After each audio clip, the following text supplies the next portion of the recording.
எல்லோரும் எப்படி இருக்கீங்க? எங்கள் ஊரில் 2 நாளாக மழை, அதனால் செடிக்கு தண்ணி ஊற்றலை, உரம் போடலை. இன்னைக்கு தான் என்ன செய்ய போகிறேன், தோட்டக்கலைத்துறையில் கொடுத்தாங்கள்ல அசோஸ்பைரிலம், அப்புறம் இது வந்து பாஸ்போ பாக்டீரியா, இந்த ரெண்டையும் என்ன செஞ்சுருக்கேன், சம அளவு எடுத்திருக்கேன். சம அளவு எடுத்து இந்த பாருங்க இந்த இதெல்லாம் வச்சுருக்கேன். இது என்ன செஞ்சிடணும், கலந்துட்டு செடிகளுக்கு வேறு பகுதியில் லைட்டாக என்ன செஞ்சணும், ஒரு அரை ஸ்பூன் போட்டு விட்டுறணும். போட்டு விட்டுனா செடி நல்லா சிறப்பாக வரும். இதுவும் வந்து இயற்கை உரத்தோடு சேர்ந்தது தான். இதை நம்ம மண் கலவையோடு கலந்து செடிகள் வந்து நடணும், அதுக்காக கொடுத்துருக்காங்க. கோகோபீட் இப்போ தான் காஞ்சி முடிச்சிருக்கு. அடுத்தப்பறம் மண் கலவை செய்யும் போது இந்த ரெண்டையும் சேர்த்து வச்சு என்ன செய்யணும், நம்ம செடி நடணும். அதுக்கு முன்னாடி இருக்கிற செடிகளுக்கு இதை என்ன செஞ்சுருவோம், கொஞ்சம் கொஞ்சம் கொடுத்து விட்டுருவோம். இந்த வெண்டைக்காய் செடி, அப்புறம் மிளகா நாற்று, எல்லாத்துக்குமே என்ன செஞ்சுட்ருவோம், கொஞ்சம் கொஞ்சம் வேறு பகுதியில், ஏன்னா மண்ணில் வந்து ஈரப்பதம் இருக்குது, அதனால் லைட்டாக என்ன செஞ்சுருக்கோம், அப்படியே தூவி விட்டுருவோம்.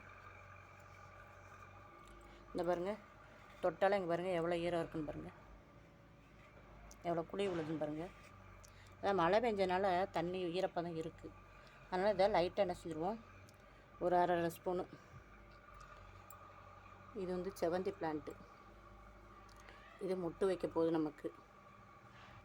இங்கிட்ட தக்காளி செடி நல்லா பெருசாக வந்துருச்சுல, இப்போ இதில் பூ வைக்க போகுது. இதை கொடுத்தோம்னா சரி, அந்த பூ எல்லாமே என்ன செஞ்சிடும், நமக்கு காயாக மாறிடும். அதனால் என்ன செய்வோம், இதுக்கும் கொஞ்சம் நம்ம இப்படி தூவி விட்டுருவோம். அடுத்ததில் வெண்டைக்காய் நாற்று எடுத்து நட்டினேன் பாருங்கள், 2 நாற்று எடுத்து நட்டியிருக்கேன். அதுக்கும் லைட்டாக அங்கே பாருங்கள், எல்லாமே ஈரப்பதம் இருக்குது நமக்கு, இதை தொட்டாலே தெரியுது பாருங்கள்.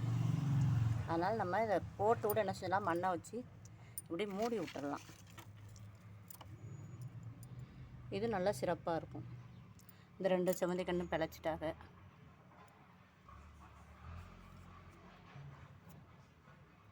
இங்கிட்ட 2 செவந்தி கன்று இருக்குது. இதுக்கு என்ன செஞ்சு விட்டுறலாம், நம்ம இதை கொடுத்து விட்டுறலாம். லேசாக நம்ம 2 இதுக்கெலாம் சின்ன தொட்டினால 2 சிட்டிகை கொடுத்தாலே போதும். அதேமாரி இதில் வந்து ஒரு கத்திரிக்காய் செடி இருக்குது. இது இப்போ பூ பூக்க போகுது, நிறைய தளிர் அடிச்சிருக்கு, புதுசாகும். அதனால் இதுக்கு என்ன செஞ்சிட்டோம், நம்ம இதுக்குள்ள ஒரு 3 சிட்டிகை கொடுத்தா போதும். ஏன்னா பெரிய தொட்டியில் வச்சுருக்கோம்ல, சின்ன தொட்டியில் இருக்கிறதுக்கெலாம் ஒரு 2 சிட்டிகை கொடுத்தாலே என்ன செய்யும், போதுமானது. இங்கே தொட்டிலையும் இன்னொரு கத்திரிக்காய் செடி இருக்குது விவஸ், அதுக்கு என்ன செஞ்சுட்ருவோம், அதுக்கும் ஒரு 2 சிட்டிகை எடுத்து என்ன செஞ்சுட்ருவோம், நம்ம கொடுத்து விட்ருவோம். இங்கே பாருங்கள், இதில் மொட்டு வச்சிருச்சு பாருங்கள், செவந்தி கண்ணில் தெரியுதான்னு பாருங்கள். மொட்டு இப்போ தான் குட்டியாக வர்றாங்க. நல்லா 4 கிளை அடித்து அப்படியே 4 இதாக பிரிஞ்சு இதில் ஒன்று ஒன்றா மொட்டு வைக்குது. இதான் ஃபஸ்ட்டு மொட்டு வைக்குது. அடுத்து இங்கிட்ட ஒன்றுலேயே மொட்டு வைக்க போகுது. இங்கிட்ட ஒன்று இப்போ தான் தப்பிச்சு வந்துருச்சு. அங்கிட்ட ஒன்று இருக்குது பாருங்கள், அது வெயிலில் தான் வச்சுருக்கேன், தப்பிச்சிருமான்னு தெரில, பார்ப்போம். நம்ம அந்த உரத்தை கொடுக்குறத கொடுத்து விடுவோம்.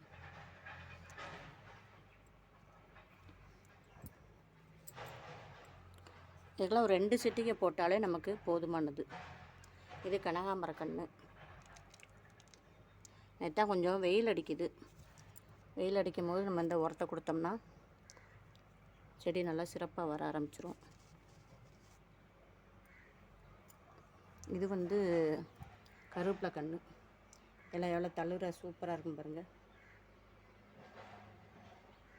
இப்போ தான் நல்லா நிறைய தளிர் அடிச்சு, ஒரு மழையும் பெஞ்சோன்னே நம்ம உரமும் கொடுக்குறதுக்கு நல்லா சிறப்பாக வருது.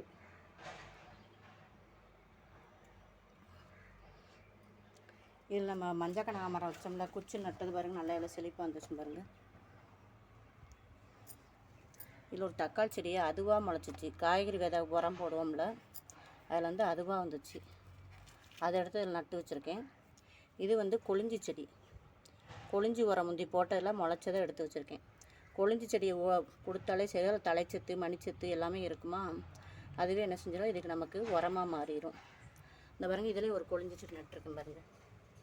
இது வந்து பீன்ஸ் கொடி போகுதுல்ல, பீன்ஸ் கொடிக்கு நட்டு விட்ருக்கேன். எப்போ பூ வரப்போன்னு தெரில. பீக்கங்காய் பூ பூத்துருச்சு. என்ன செஞ்சுட்ருவோம், இதுக்கும் நம்ம என்ன செஞ்சுட்ருவோம், உரம் கொடுத்து விட்ருவோம்.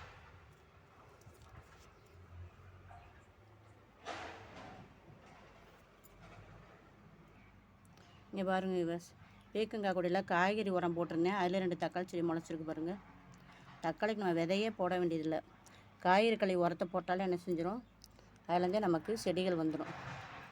தக்காளி செடி, மிளகாய் நாற்று, இது பீக்கங்காய் கொடிக்கும் இப்போ நல்லா நிறையா மேலே வரைக்கும் போயிட்டு பூ பூக்க ஆரம்பிச்சிருச்சு. இந்த பாருங்கள், பூ தெரியுதான் பாருங்கள். இப்போ தான் மொட்டு வைக்கிது. அடுத்தாப்புல பீக்கங்காவும் காய் வர ஆரம்பிச்சிரும். இதில் ஒரு மிளகாய் நாற்று இருக்குது, ஒரு வெண்டைக்காய் நாற்று. இங்கிட்டு வந்து பார்த்திங்கன்னா இதில் அவரைக்காய் செடி இருக்குது, கொடி அவரை, அதுக்கும் போட்டு விட்டுருவோம். இந்த மிளகாய், பங்காரு மிளகாய் வேலு தூக்கி வச்சுன்னு சொன்னேன் பார்த்தீங்களா, இங்கே பாருங்கள் அதில் குட்டி குட்டியாக காய் இருக்குன்னு தெரியுதான்னு பாருங்கள். இந்த பாருங்கள், வெயிலில் வச்சோடனே எல்லா பூக்களும் என்ன செஞ்சிருச்சு, காயாக மாற ஆரம்பிச்சிட்டாங்க. எவ்வளோ சூப்பராக இருக்குன்னு பாருங்கள். அங்கிட்டு இருக்க மிளகாய் செடியிலையும் காய்கள் நிறையா கிடக்குது.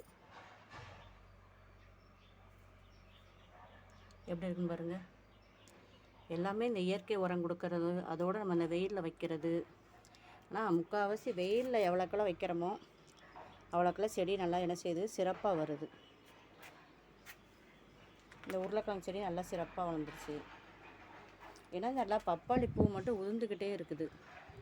2-3 பூ நல்லா வந்துச்சு, 3 பூ உதிர்ந்துருச்சு. எதனாலன்னு தெரில. அதுக்கு என்ன உரம் கொடுத்தா பூ நிற்கும்னு பார்க்கணும்.